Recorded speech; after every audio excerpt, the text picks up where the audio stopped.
Zaburi ya 11. Zaburi iyahimbiwe umutware w'abaririmbyi ni iya Dawidi. Uwiteka niwe mpungiraho. Mubwirira icyo umutima wanjye muti, hungira ku musozi wanyu nk'inyoni, kuko abanyabyaha bafora umuheto, batamikira umwambi mu ruge, kugira ngo barasire mu mwijima abafite imitima itunganye.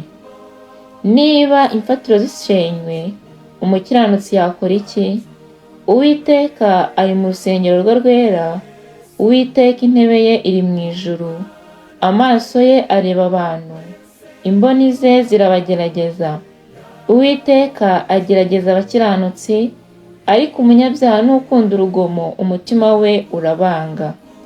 Azavubira abanyabyaha ibigoyi, umuriro w'amazuku n'umuyaga wotsa bizaba umugabane mu gikombe cyabo. Kuko Uwiteka ari umukiranutsi kandi akunda ibyo gukiranuka, abatunganye bazarira mu maso he. Haleluya.